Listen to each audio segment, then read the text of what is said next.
Okay, I can see that we're now recording, so I'm just going to take this adherent. I can see that we have Councillor Campbell. Councillor Brogan is being substituted today by Councillor Thompson. Councillor Donnelly? No. Councillor Ferguson is present. Councillor Lennon? Yeah, present, hiya. Hi. Councillor Mars is present. Councillor McLachlan is present.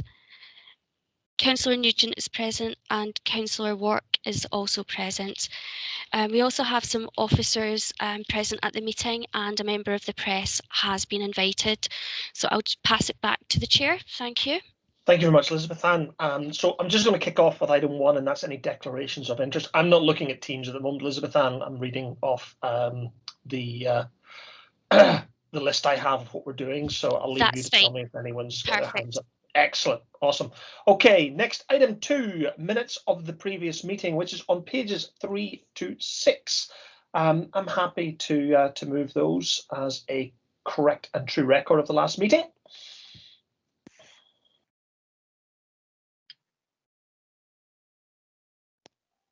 Nobody's got any problems. I'm just going to carry on, Elizabeth Ann, unless you need a second there.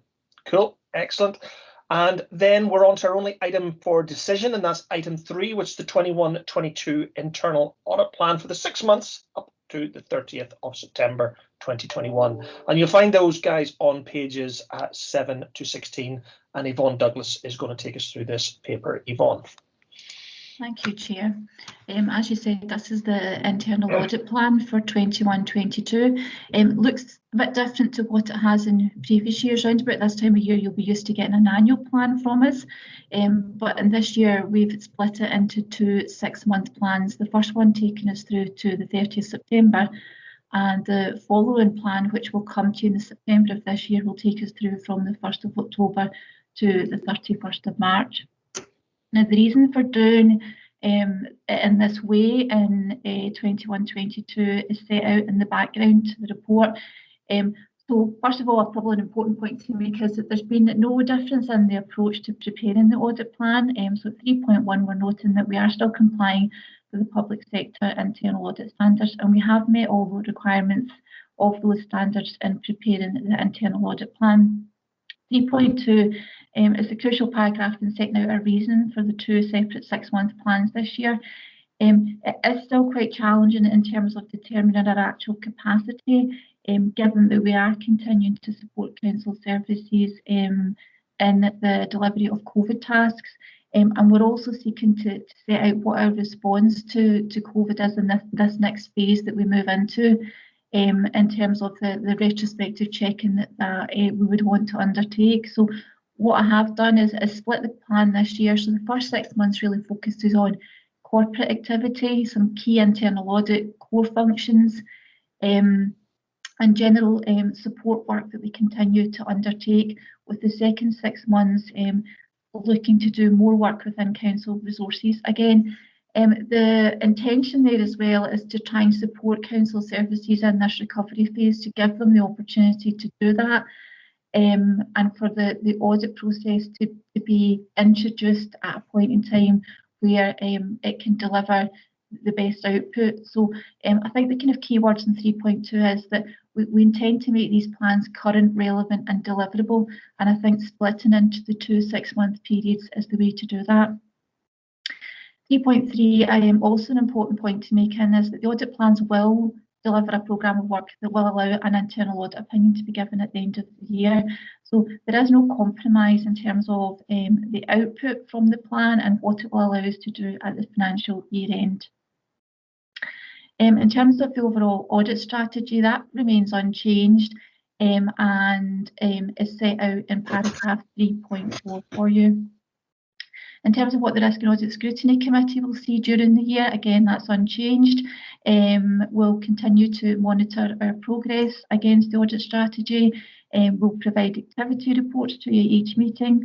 And we have also reinstated our key performance indicators, so they will come to you as part of the routine activity reports as well. Again, as per usual, if there were any changes to the plan, they would be brought back to the committee for your approval. However, having split the plan in this way between the 2 6-month periods. I would anticipate that what we would do would be to reflect changes within the second plan that comes to you in September. So for reference, we've attached the Internal Audit Charter. We continue to operate within the context of this, and this is attached to Appendix 1, unchanged from previous years, but as I said, just attached for information in the context of the plan itself, which is attached at Appendix 2. And that sets out the proposed assignments that we intend to complete in the first 6 months. So if I can just take you into Appendix 2 to just briefly run through those assignments. What I've tried to do is group them so you get a kind of understanding of a kind of main areas of work. So the first group of tasks are corporate tasks that we intend to undertake. So they're routine key tasks that we would do as part of contribution to the corporate function of the council. We then move on to the provision of support tasks. So this is work that we do for our external auditors, and you'll also see there's a significant number of days in there to continue to support council services in delivering COVID tasks, but importantly also reflecting that move to the next phase of looking at the key controls, doing some data analysis and undertaking investigative and retrospective checking work as well. The next part of the programme begins to set out kind of more core tasks and assignments that you would normally see in the audit plan. So allowed time for the National Fraud Initiative, allowed time to look at fraud, review our fraud policies. Fraud has changed significantly in the last year, and the intention is to review our policies, make sure that they're still fit for purpose, and develop some training in relation to that with an intention to try and roll that out across the council again and raise awareness of our key policies and how they impact on our employees as they do the day-to-day job. The anti-fraud review work that follows on from that will inform that fraud review. So that's taking consideration of the Audit Scotland report that looked at fraud and the emerging risks. And the intention is to now do some detailed checking across the council. The next part is a wee bit of catch-up work in terms of our follow-up. This has been quite difficult to fit this into all of the other work that we're doing. So there's some catch-up there in terms of following up. And that's us going back to services where we have made audit recommendations and we're now seeking assurance that those recommendations have been fully implemented. Moving on, there's some routine work in procurement, which is a rolling programme to get assurance around our procurement practices. Some work around BACS reconciliation to help with undertaking routine reconciliations. Continuous control monitoring, which is our data analytical work. Some contingency time, and the last 2 assignments, first of all, to look at inventory, partly because our way in which our inventory is held has changed significantly given the remote working arrangements that we now have, and also to look at stock because our stock has changed and that we now hold PPE stock, and the intention is to review that to get assurance around the controls that are in place. And the last line on that is around justice services, and that's just to conclude some work that's been done previously where we've made some recommendations around management information, and we're seeking to check that the management information is now both timely and accurate. And the remainder of the time that we have, the 555 days, is to deliver the external client audit service, which you'll see in the activity reports that also capture the work that we do for our external clients. So that's the plan itself. That's the proposed work plan that would take us through to the end of September. And there would be a further audit plan that would come to you in September for the 1st of October through to the 31st of March. As I mentioned there, 555 audit days, that's broadly half of the days that we have in this year. And again, it's broadly similar to the number of days that we've had in previous years. In terms of our capacity planning, we've based that on the prudent projected budget. So we were aware of our likely capacity, and that's been confirmed since I've written this report. So in terms of our capacity, we're comfortable that that would support the delivery of the plan of work that is attached at Appendix 2. So if I can just take you back to the recommendations specifically in relation to this report, and it is that this proposed first phase of the 21-22 internal audit plan for the 6 months to 30 September 2021 is approved. Thank you, Chair. Thank you very much. I'm happy to move this for approval. Chair, Councillor Ferguson has his hand raised. Oh, I apologise. I didn't see that because I'm not looking at Teams. So, Councillor Ferguson. Thank you very much for raising that, and thank you, Chair. Yeah, looking through those plans across the two phases there, I am happy with that. There's one concern I would like to raise though, and that's in relation to cyber security. I don't see that on there anywhere. Cyber security is obviously a massive thing during the pandemic with the raised numbers of people working from home. Throughout that paper as well, there is a section that does say IT control. There's permissions and processes there, but I think cyber security is more of a high level, and I would quite like to see that in writing, just so you know that South Lanarkshire Council is actually looking after its cyber security and taking control of it. If I could give you an example, you know, I would get someone across who where I've had a case and maybe there's a wrong home address that's on there, you know, and someone else receives that information, and it's just a kind of lack of, as I say, cyber security, and we could potentially be sending documents to the wrong addresses, and therefore there's a breach of security there. I'm just, you know, trying to tie up the risks that could potentially come with that. Particularly if it is high level documentation that's being sent out. Again, that's just one example that I've got. There's also patchworks that could be happening to stop others from intruding into the networks, etc. I've got quite a bit of an IT background, so that's why I've probably picked up on this. I do think that cyber security is a much bigger level. Now, I might be right or wrong there, but I don't know if that's the priorities. Am I correct in saying it's in the South Lanarkshire Council's top 10 list of priorities? Yeah, I think Grant, we covered that. I'll let Yvonne answer that question in a second, but I certainly, from my belief, we covered that within the top 10 risks at the last, if I remember right, at the last risk and audit, and cybersecurity is very much part of that.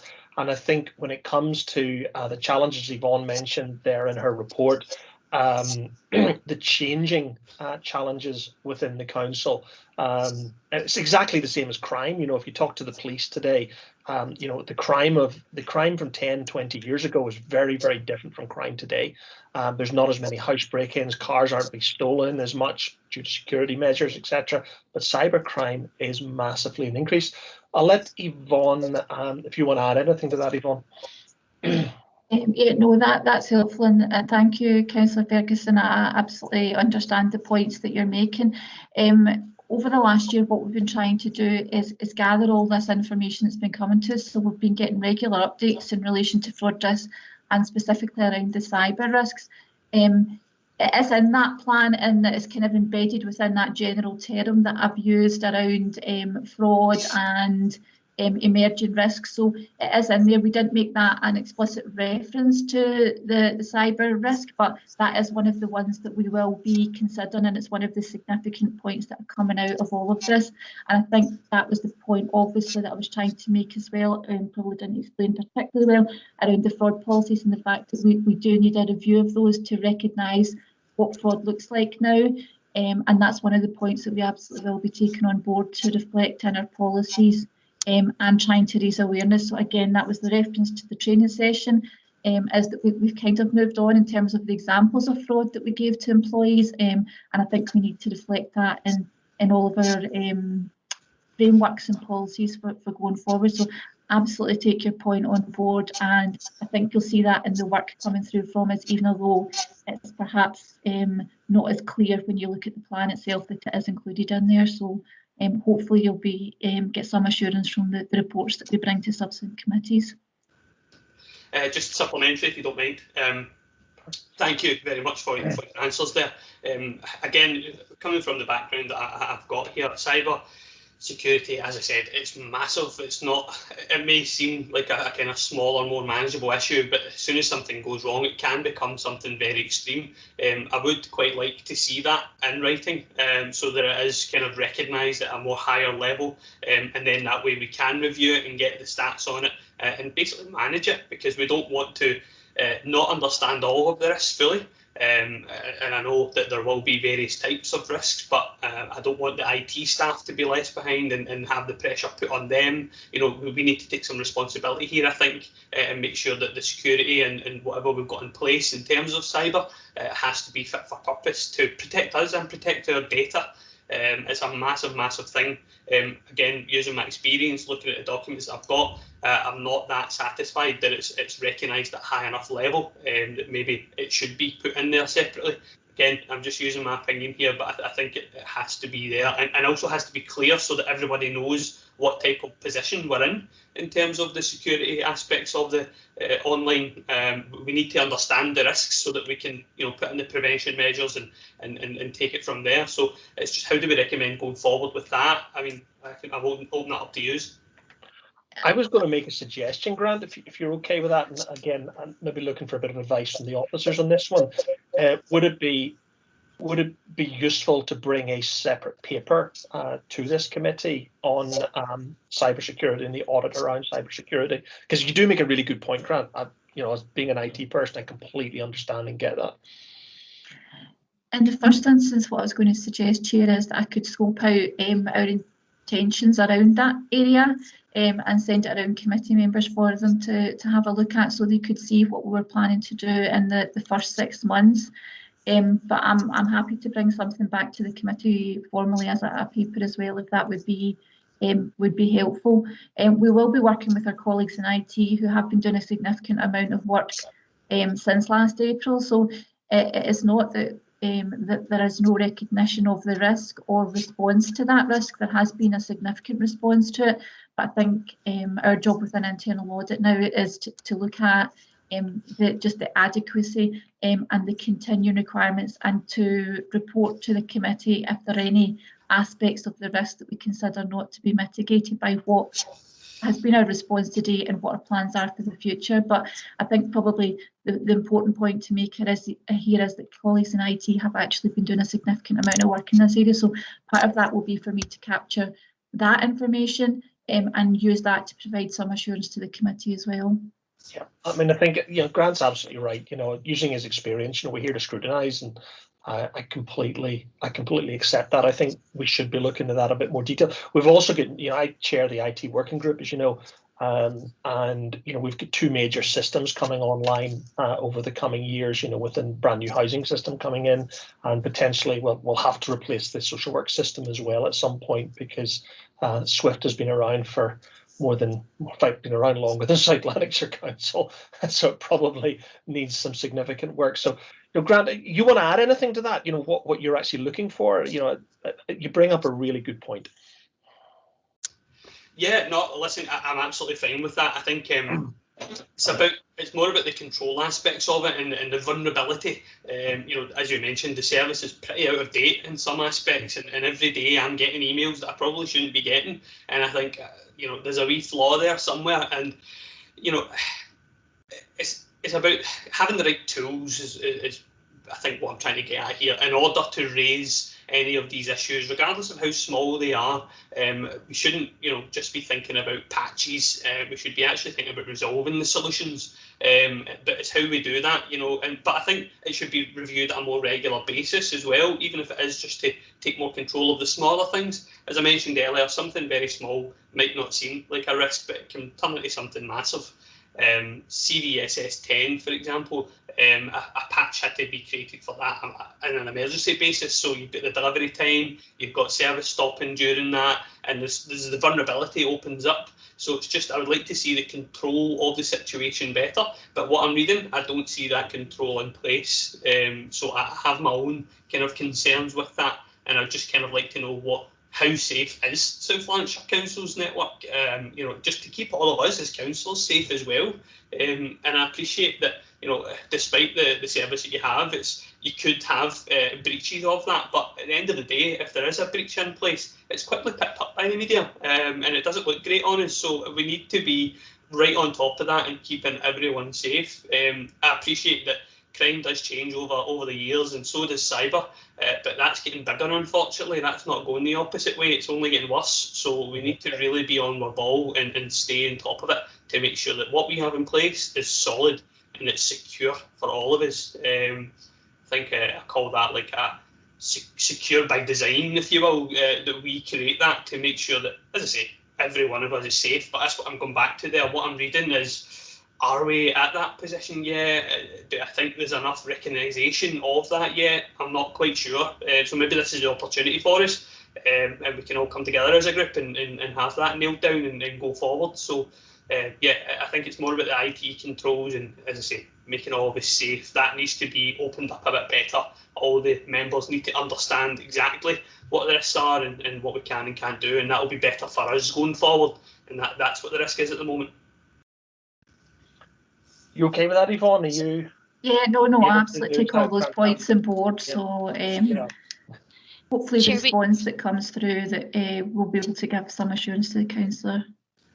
Somebody else trying to come in there? Yeah, sorry, Chair, we have a number of hands up. We have Councillor Thompson, followed by Geraldine McCann, Councillor Donnelly, Paul Manning and Councillor Mars.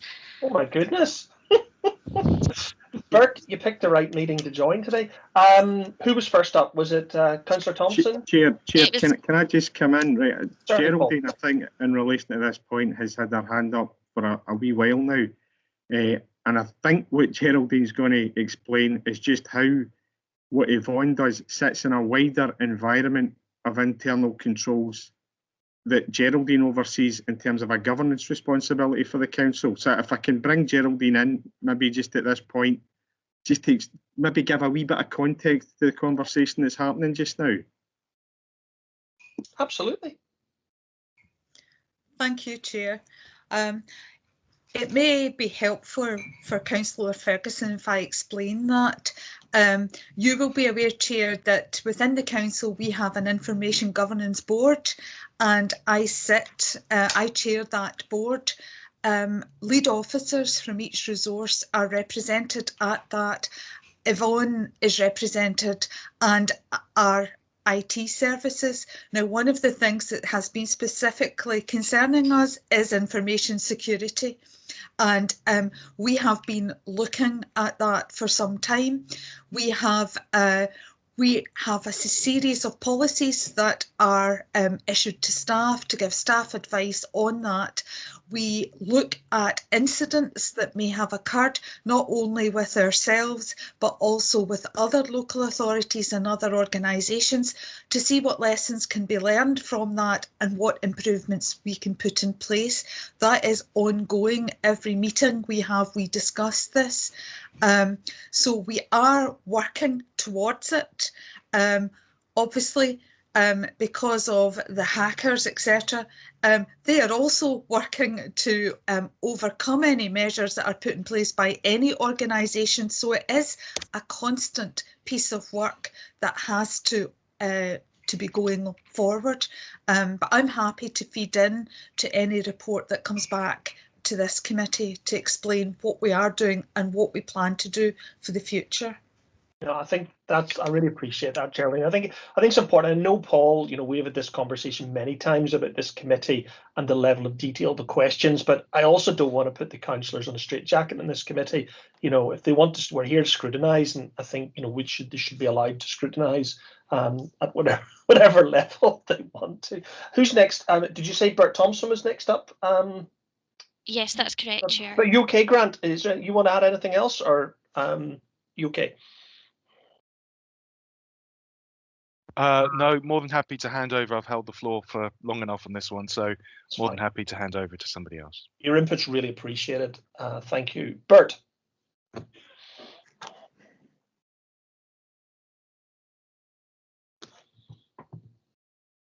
Hello, can you hear me? You can, I can anyway. Yep. Right, great, thank you. Well, I'm hoping these are relevant questions. I'm just on this committee as a substitute. Number one was procurement. It's always been an interest of mine. Who monitors or polices procurement? Any specifics? I've always wanted to know that.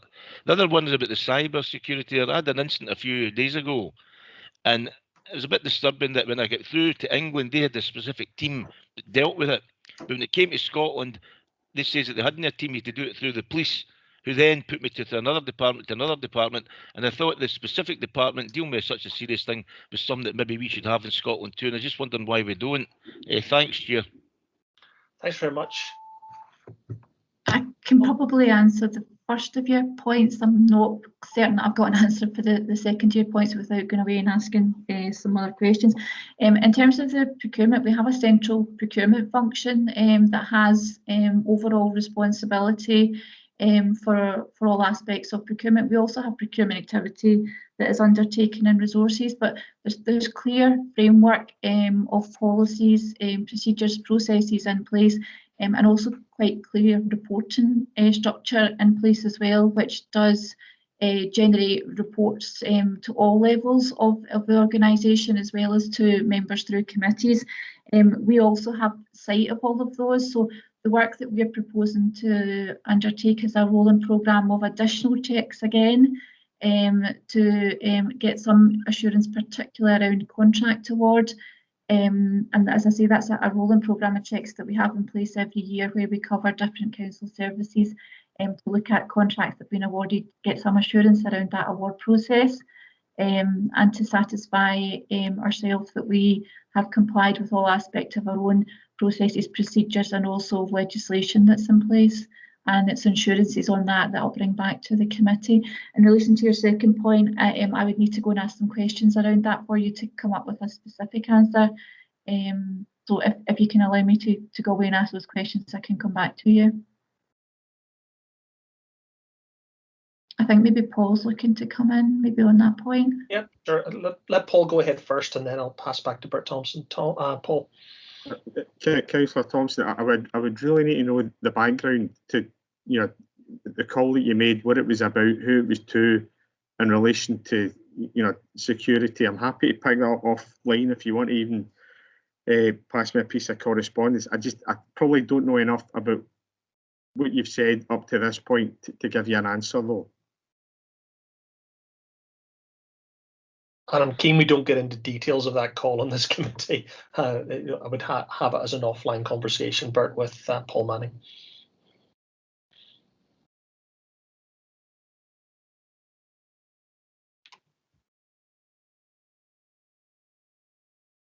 I think you're muted just now. I don't know if you're...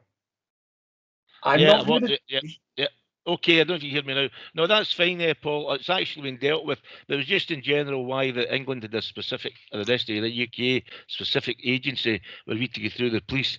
Because at times the police, they tried to help, they were good, but you just felt like, you're imposing, there are other things happening here without that. But it was very serious, obviously, to the person I was dealing with. But thanks anyway, Paul. Thank you. The Information Commissioner's Office, the ICO, Bert, isn't just for England. It is absolutely for the entire United Kingdom. I've got several businesses, as you know, in Scotland, and I have to comply with the ICO here in Scotland. The businesses are all registered in Scotland, so there should be any business, any organisation in Scotland should be applying to the UK-wide ICO policies. So there should be, what I'm saying is there should be no difference in the project. If there is a breach in security, it's the ICO that have to handle it. And in fact, I had a personal issue with a supplier a month ago, and I referred them and myself to the ICO because they refused to refer themselves to the ICO, and I wasn't comfortable. Okay, thank you. Thanks, Yeah. Liam. Thank you. I know Councillor Donnelly's been sitting patiently with her hand up. Mary, do you want to come in? Basically just to support Grant's recommendation going forward, but you picked it up, Chair, to get a paper and bring that to this meeting, because I think it is about security for staff and for ourselves going forward. If we're going to be doing more of this Teams work, I don't think that's going to go away, so I think we need to tighten up the security, and Geraldine alluded to that in her contribution there. Thank you. No, thank you very much, Mary. I appreciate it. Is there anyone else? We have Councillor Mars, Chair. Julia. Hello. Thank you, Chair. A lot of questions on this item. It's good to see. It's good to see. I know, it's great to have a debate. Yeah, for sure. I realise this report is a high-level report and an indication of planned work going forward. I'm also to make it most useful for me, I'd sooner see a number of hours or FTEs rather than days, because I'm unsure how many people are doing this work. So it'd be useful to get an indication in terms of how of the length of time that is spent on these rather than just days, but also I'm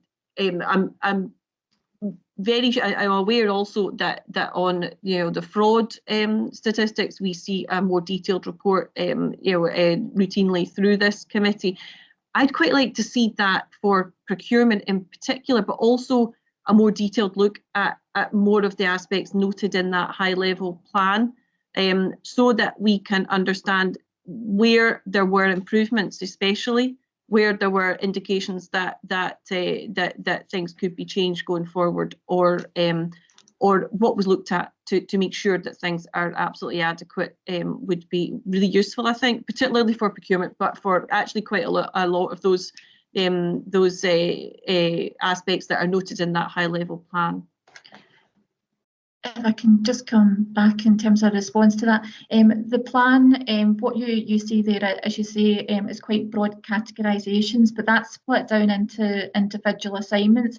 When you get the activity report, which I think is the next item in the agenda, what that's then doing is taking the plan that's then broken down into individual audit assignments and coming back to the committee with the output from it. So you will see the output from this plan coming through the monitoring reports that are presented to committee.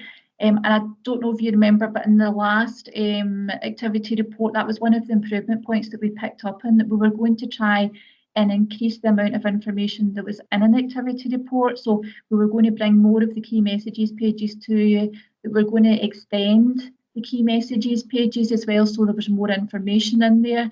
And we were going to look at the risks and try to provide a bit more detail around to the extent to which we considered they were mitigated and where we thought the risks had not been mitigated. So what you're seeing in that plan, you will see the output from that coming back through the committee attached to the activity reports.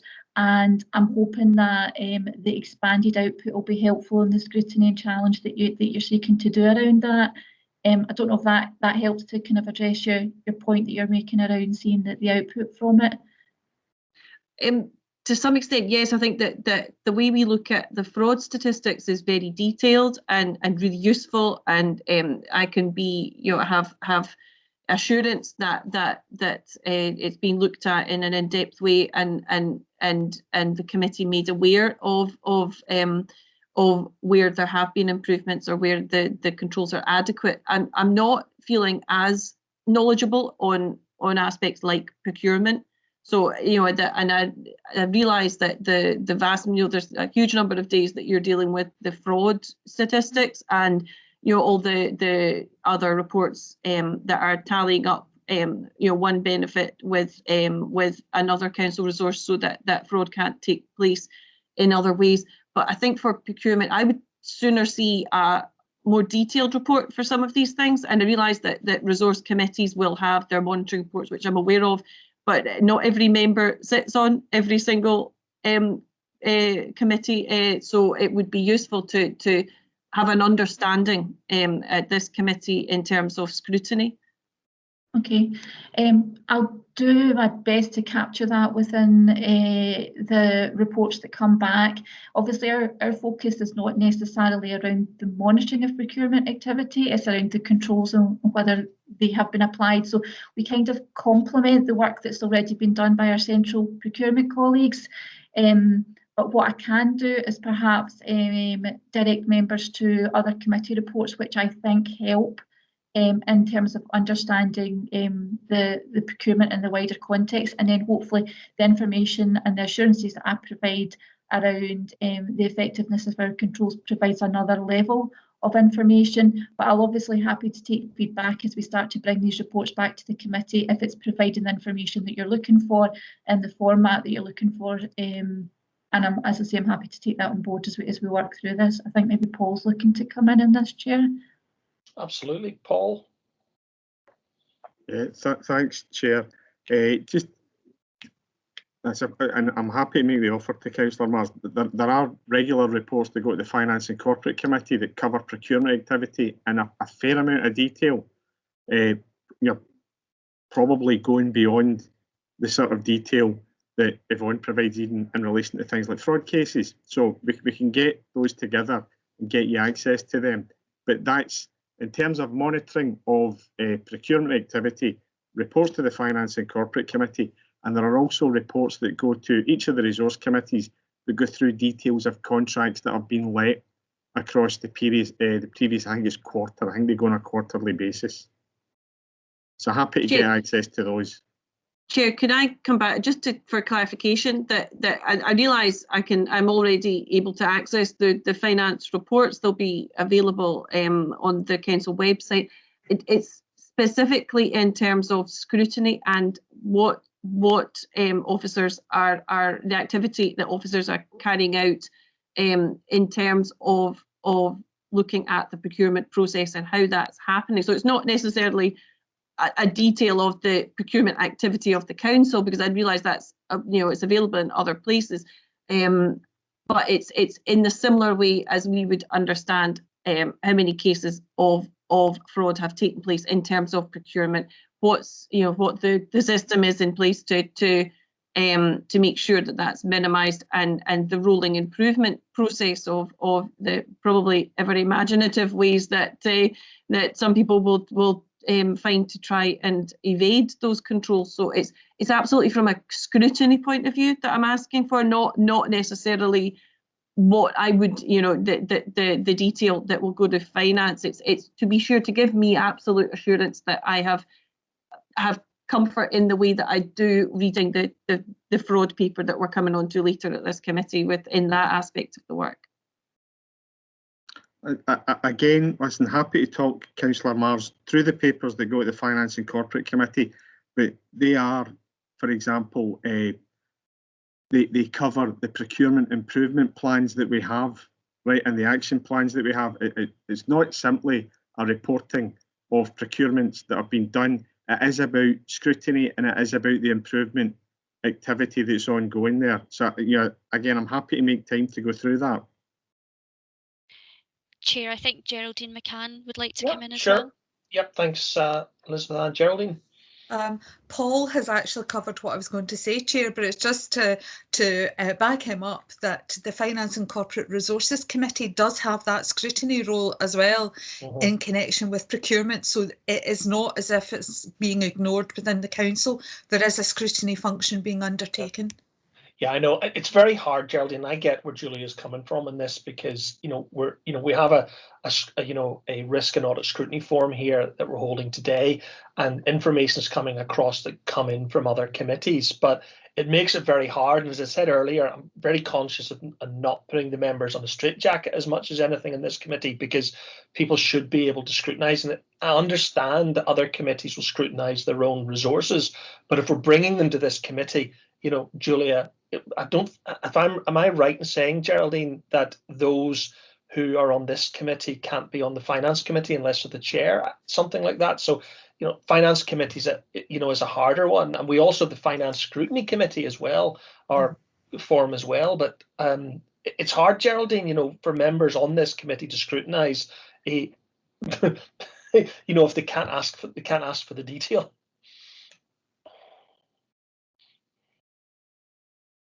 Again, Chair, if I can come in, listen, my intention here, right, is absolutely not to fetter discussion at this meeting. I'm just pointing out that there is information there that I'm happy to take members through. Yeah, brilliant. Are you happy with that, Julia? Yes, I am, and I think that's fine for myself. I don't know that it's. I would sooner see a discussion on more specific points like procurement here, in terms of, you maybe not, and I understand, there's always a time limit with these things, but in terms of scrutiny, I would prefer to see more detail here rather than that. And thank you very much, Paul, and I absolutely will take you up on that offer. But for the work of this committee, I think it would probably be more helpful to be able to look at it from a scrutiny point of view rather than the viewpoint of the finance committee. Okay, Elizabeth Ann, is there anyone else? No more hands, Chair. Okay, so based on that, if everyone is happy, and I really appreciate the debate in this, this committee doesn't always get a lot of debate, so I really do appreciate everyone's input. I'm happy to move this report for decision. I need a seconder, Jared. Yes, I am happy to second it. Thank you very much. Anyone else got anything they want to add before I look at another screen here and move on? Cool. Excellent. Okay, the rest of the papers on this committee today are for noting. And the first one we're going to go to is item 4, and that's the Internal Audit Activity Report at the 12th of February 2021. And they're on pages 17 to 22. And Yvonne, I'm afraid you're back up again. Thank you, Chair. The Internal Audit Activity Report, as you said, this covers the period 21st of November through to 12th of February of this year. It is quite a light report. There's only a small number of assignments that have been concluded in this period. However, the 2021 audit plan is being progressed, and I'll come on to that just shortly in terms of our performance indicators. The intention is to complete the programme of work by the end of March 2021. So we are continuing to provide a level of support to council services for redeployed tasks, but it is not compromising our ability to complete the plan of work, and an allowance was made for us to do that. So just to give the committee some assurance in terms of the overall progress with the plan for this year. So in terms of the performance indicators, there's some narrative at 4.1 and 4.2, but the detail is attached at Appendix 1. So in terms of the key performance indicators, we're noting there that broadly our assignments are being delivered within budget. Our draft reports are being issued within the timescales that we've set out. The plan of work, although there's not a significant number of assignments have been concluded to draft, 88% of it was in progress at the beginning of February. And at this point, at the beginning of March, all but our year-end assignments are all now work in progress. In terms of our internal audit recommendations delivered on time, we're below target in that one. We're sitting at 71% as opposed to 90%. What I have noted there for the committee's information is for the actions that were delivered late, which was 5 out of 17 of those, they have actually been delivered, and as I just said there, they've just been delivered late, so they're not captured within that PI, because the PI specifically about delivering recommendations on time. So in terms of actual delivery of audit recommendations, we're actually 17 out of 17. It's the timing issue that has pushed the percentage below the target that's been set. And in terms of clients, so that's council services responding to our audits, all of those have been delivered within the 4-week time period that we set out.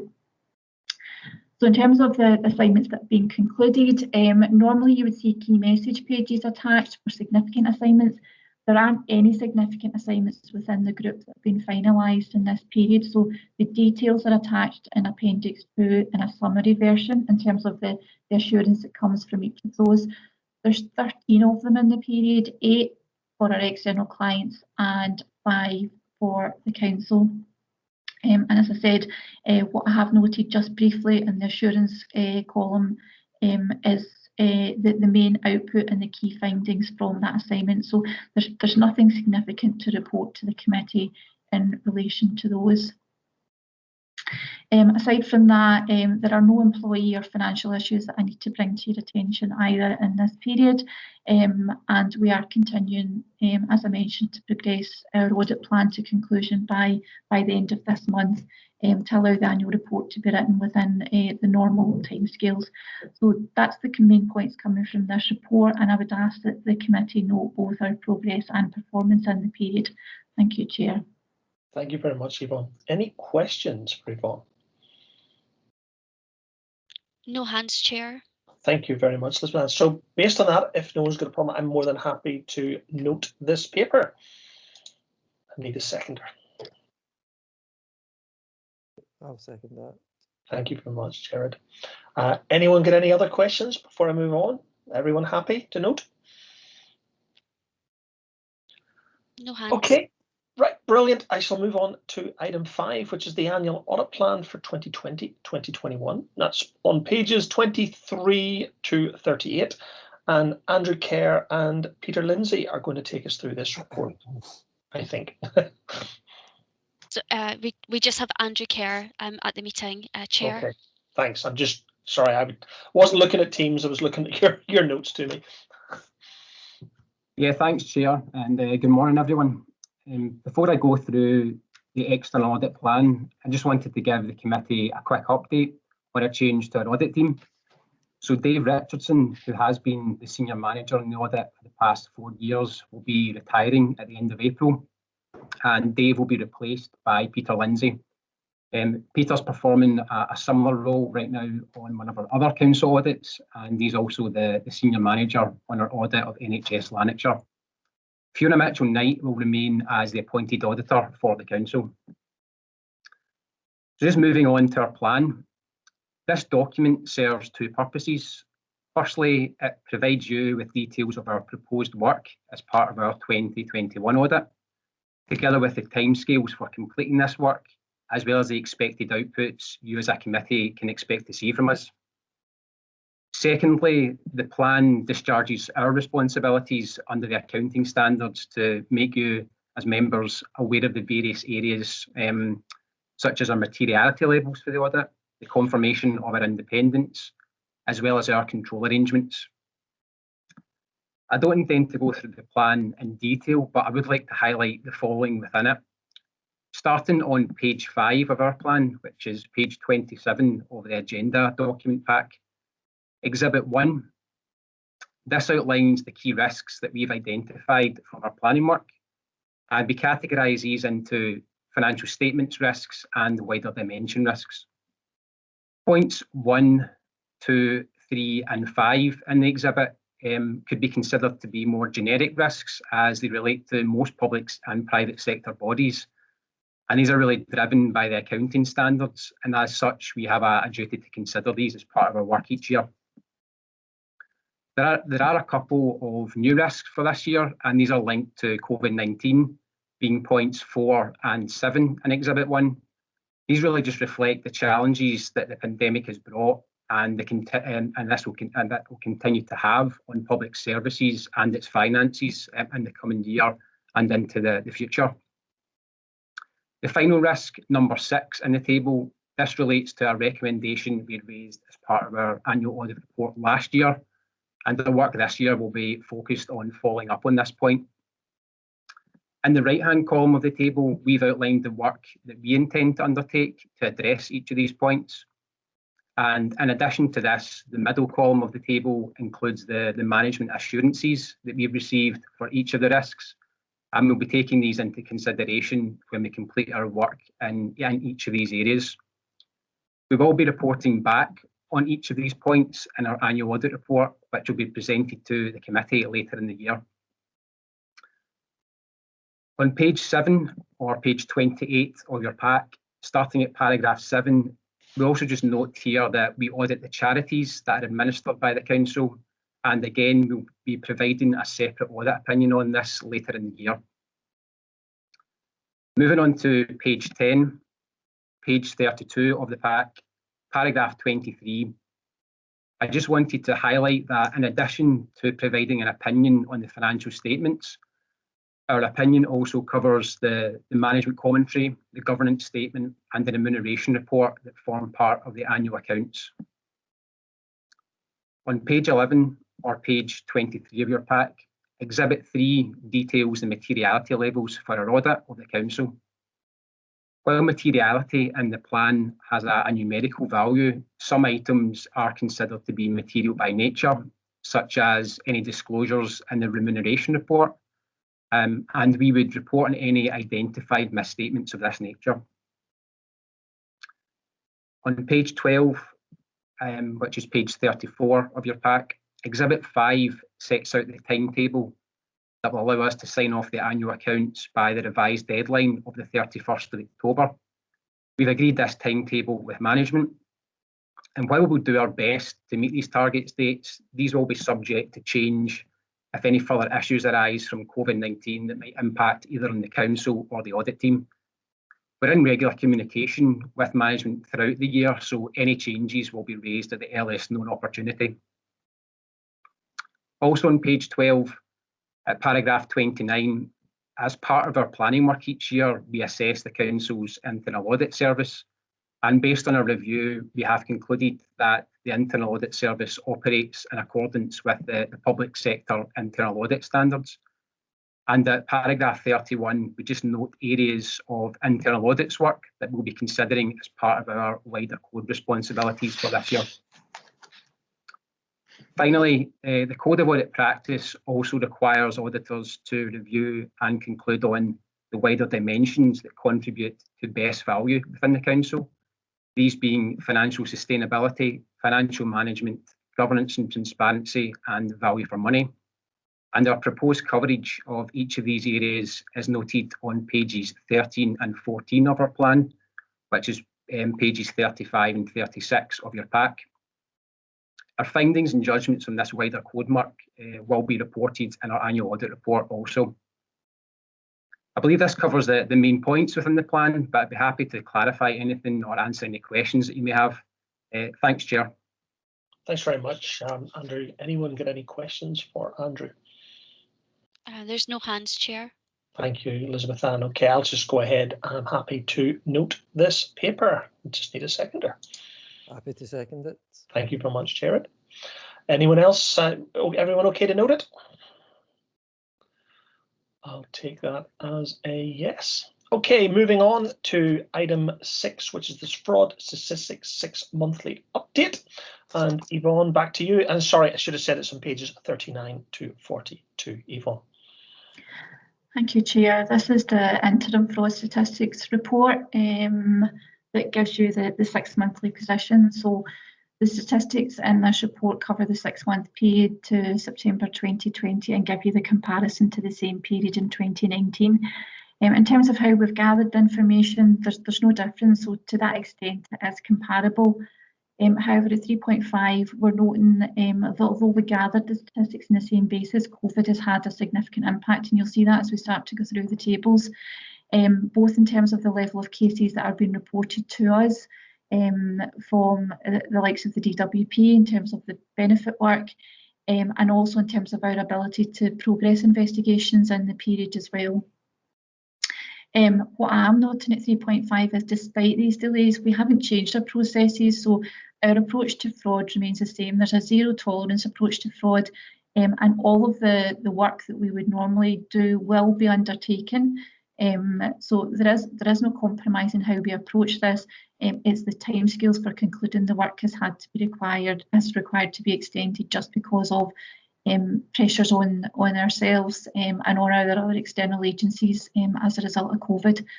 So if I can just move in then to the tables. So the first one, table 1, sets out the fraud caseloads. That's basically giving you a reconciliation of where we were at the start of the year and the position at the end of the year, noting that there were 14 cases reported in the period 30 September, and referring to the point I've just made, that compares to a figure of 79 number of cases in the previous 6-month period in 2019. So you can see from the figures the point that I'm making in terms of the cases closed as well. That's also in that table. So we're saying that there's 21 cases were closed in the period, and that compares to 32 in the 6-month period in 2019. What there hasn't been a change in is in terms of the content, the pattern of outcomes.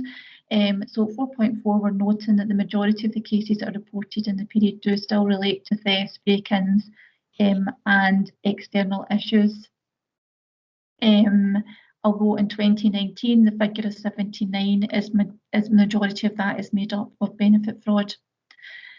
In terms of closed cases, so that's taken the line in table 1 that's in bold print. So the 21 cases with a value of 22,000, and table 2 gives you a breakdown of how that's made up. So in terms of the closed cases, we're saying that 15 out of the 21 were founded, and of the £22,000 value, all of that was attributable to those 15 cases. That relates to a percentage of 71%, but none of these cases involved a South Lanarkshire Council employee. And again, you can see that on table 3 at the top of page 41 in terms of the analysis of the founded allegations.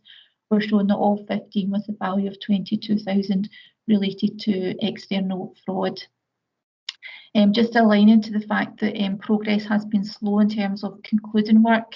In this period, minimal costs have been incurred by internal audit, but we are noting there the intention is to conclude these investigations, and we have made significant progress with this, and we intend to conclude this through to the 31st of March.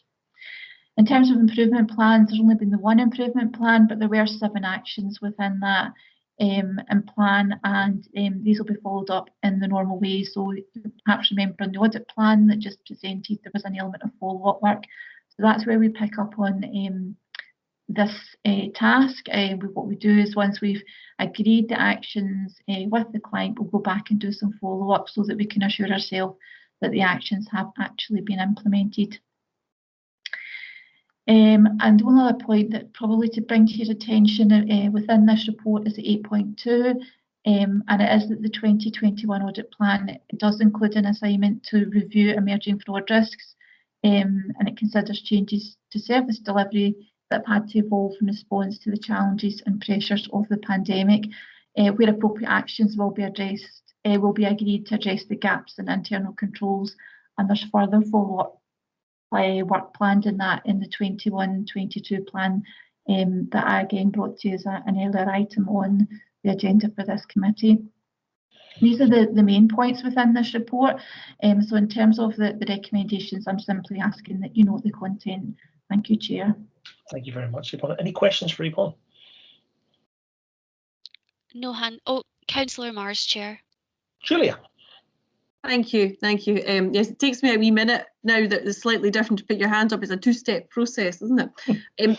I'm interested in table 1, the overall caseload is not significantly different between 2019 and 2020, but the breakdown in terms of cases or concerns is dramatically different. And so my first question is, what's the difference between a concern and a case, and does a concern naturally become a case? Is that the process?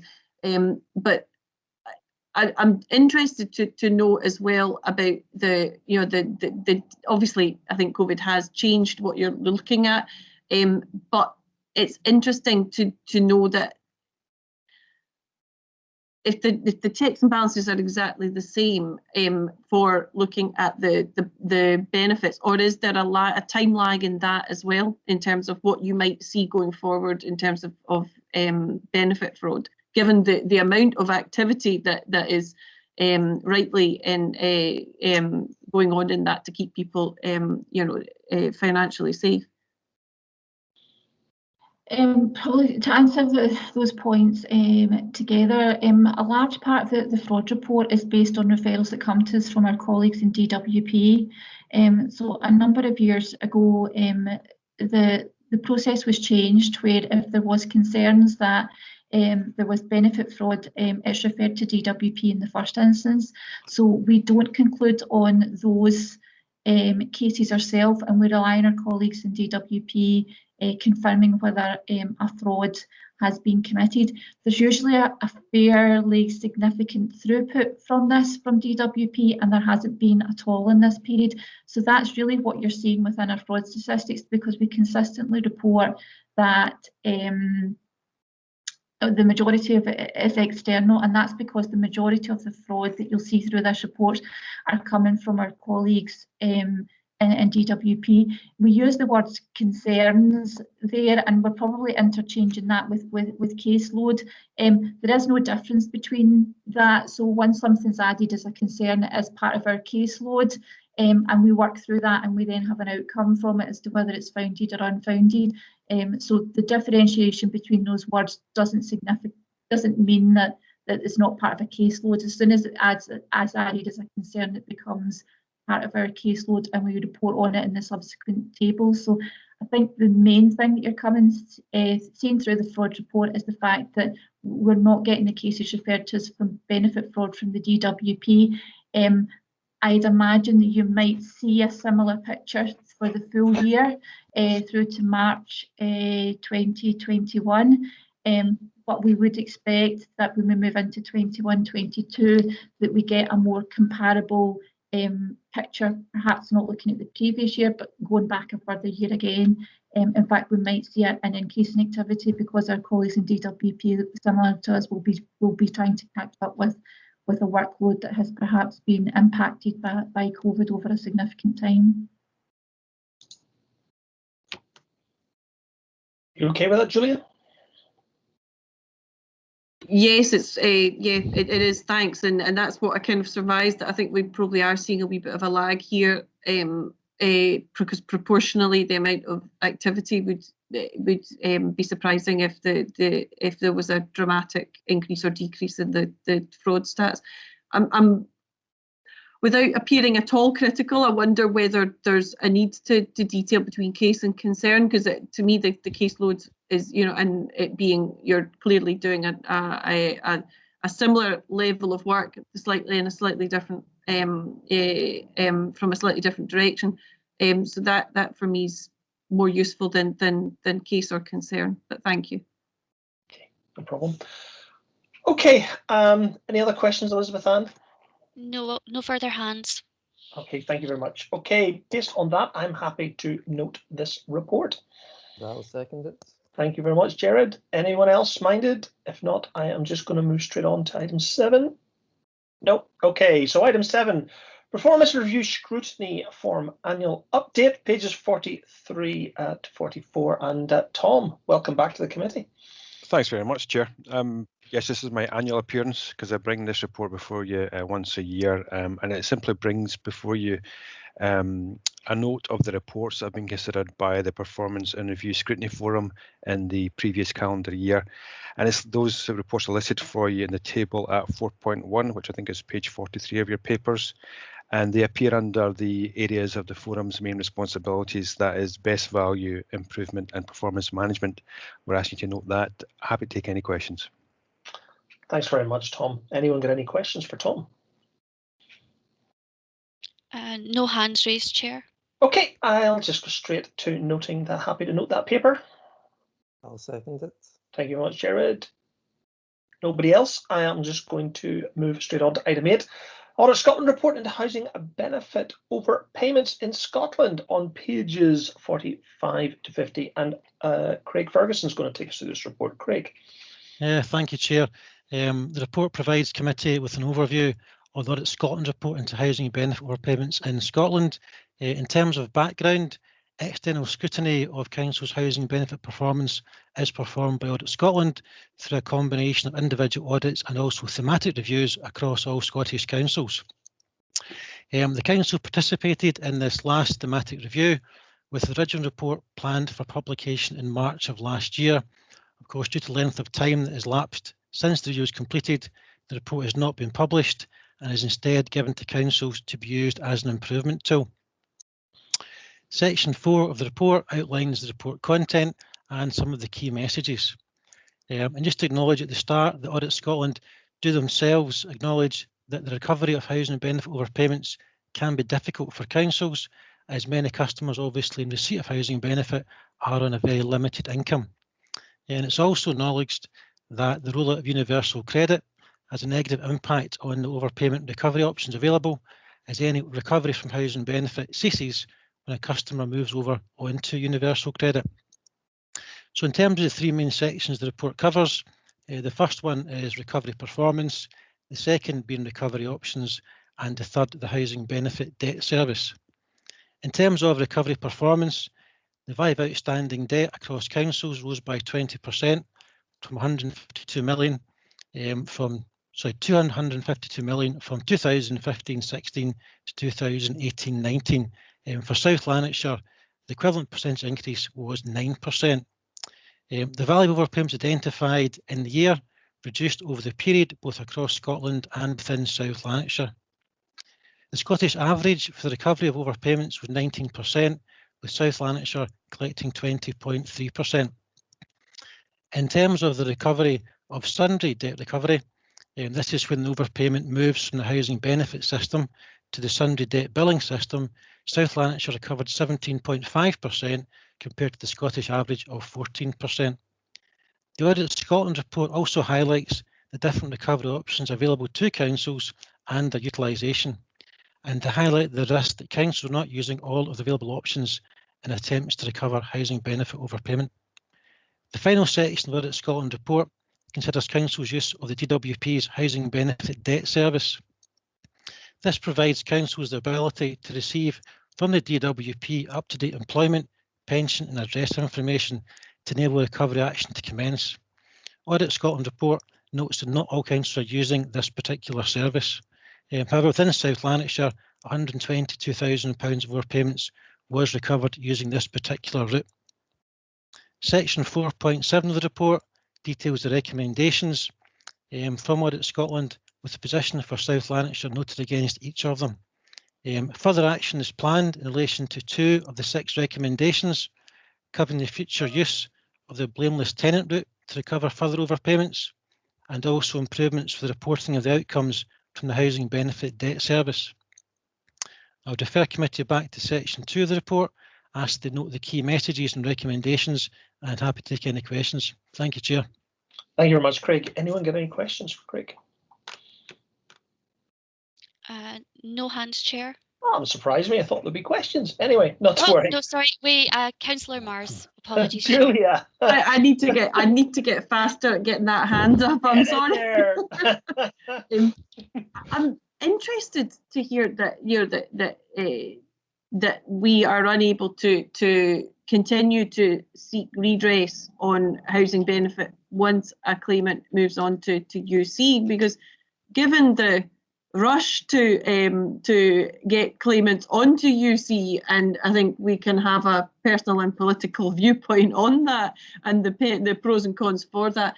Does that not leave South Lanarkshire Council at a disadvantage over activities that the DWP are carrying out and we have no control over? Yeah, so it's not to say that we cannot recover housing benefit overpayment recoveries through universal credit. If you take the scenario where someone's in receipt of housing benefit and we've got an ongoing deduction, if that claim that moves over to universal credit, the DWP do not prioritise a housing benefit overpayment particularly highly.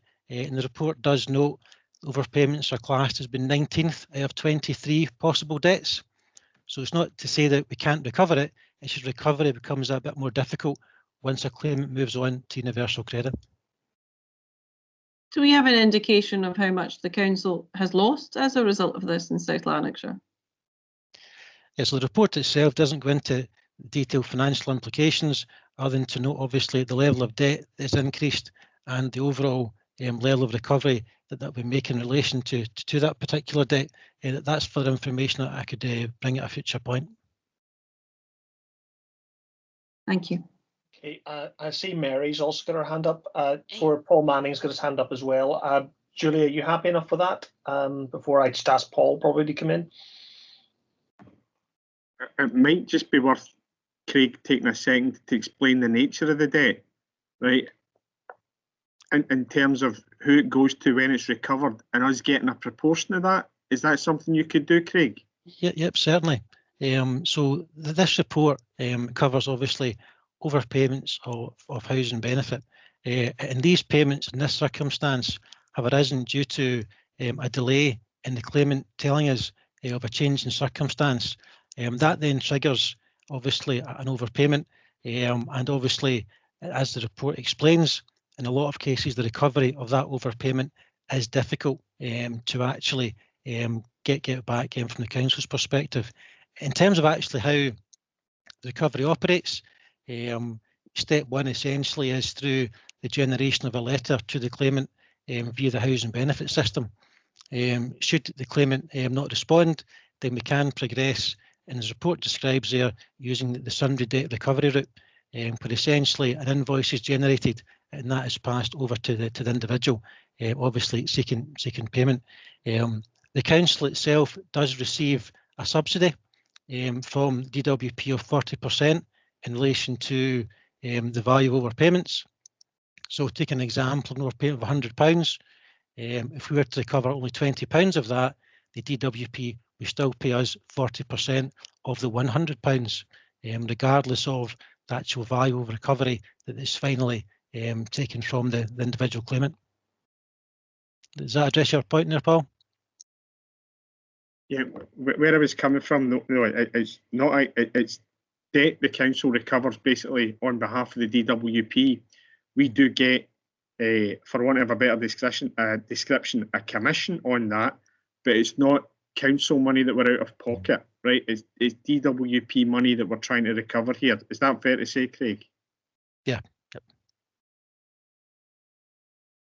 Okay, Julie, I can see you nodding. You happy enough? Yeah, that clarification is helpful. Thank you. Yes, and yeah, I'm interested to read the rest of the report of the level of compassion and understanding that people on UC are in, and that recovery comes at a huge cost to them.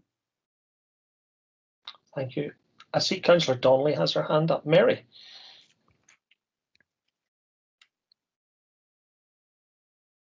Yeah, this is quite laborious, the things you have to do to get in. I know, I believe Teams is getting another update. There's a massive update coming through this week, Good, Mary. So good, good. I expect that we're all going to have to stay on top of that one. I've not read the changes. Yeah, my interest, as I've raised before, is about the gap when people move on to universal credit, and I'm aware that the difficulty that claimants may be having and struggling that they've moved into universal credit and trying to come emotionally and physically to terms with that, with a loss of jobs or whatever, and I think it's noted here that it's the top 6 that we take cognizance of, and I respect that, but I was aware in Housing Committee how much debt we wrote off, and that would have been to do with this as well. I don't think that's there, but how much we actually wrote off, but maybe that information coming to the scrutiny in the future might be quite useful in terms of giving us a bit more information what is going on. Yeah, I think certainly, Mary, it's a good point, but I think from my perspective, the paper was very much about the overpayment recovery. You know, I sit on housing like you as well, right. And while the housing debt write-off was more of a wider write-off rather than just the overpayment. Am I right? Yeah. Right. Am I right with that, Craig? Are you happy enough with that? Yes, that's fine, Chair. Yeah, thanks. Sorry, Mary, I interrupted you there. No, I stand to be corrected. No, it's fine. No, it's always good points, and you know, very much appreciated. Anyone else? See, Mary, you still have your hand up. Is that just legacy, or are you? Another question. It's legacy, Chair. I've been trying to put it down. That's all right. Team's at its best. Yep, excellent. Okay, I don't think there's anything else, Elizabeth Ann, on this one. No okay, further hands. Sorry, go ahead. Oh, I just said there's no further hands, Chair. Awesome, thank you very much. Sorry, Councillor, Craig Ferguson, you've got your... Yeah, sorry, Chair, just to add to the point around repayments and what happens obviously in the debt write-off, just to make clear for members here today that the revenue collection report that goes to Finance and Corporate Committee at each cycle does actually detail the value of housing benefit overpayments that we write off. So that kind of follows it through to the end of the process, from the initial identification of the overpayment through to the attempted recovery, and obviously that then at times translates into that particular debt being written off. So just to cover that point there, Chair. That's a really good point. Thanks. I totally forgot about that as well, being on finance. Thank you. Okay, unless there's any other questions, I'm happy to just go ahead and note this report. I'll second it. Thank you. If there's no other questions, I'm going to move straight on to item 9, forward programme for future meetings, and that is pages 51 to page 54. And Elizabeth Ann, you're going to take us through this one. Thank you, Chair. So on page 51 of the report, members will see from section 3.1 that this is a standard agenda item at this committee. So the purpose of the report is to advise members of the forward programme for the meeting of this committee to be held in June 2021, and also to invite members to suggest topics for inclusion. The forward programme for the June 2021 meeting has been detailed in the appendix on page 53. And as you can see from the recommendations in paragraph 2, we're asking the committee to note the content for the June 2021 meeting. Thank you, Chair. Thank you very much, Elizabeth. And it's a really good point. Some really good debate here on this particular meeting, some good questions. And just from my perspective, a reminder that anyone in this committee has the ability to go through the process and request anything to be audited within reason, I suppose. But it is very important, as I say, that if there is anything that you want Yvonne and her team to look at in detail, please take it up with them and we'll get it onto the plan. I think we'd be all happy with that. Okay, is any other questions on this before I just move it for noting? No hands, Chair. Thank you very much. So I'm happy to note this final report. I'll second it.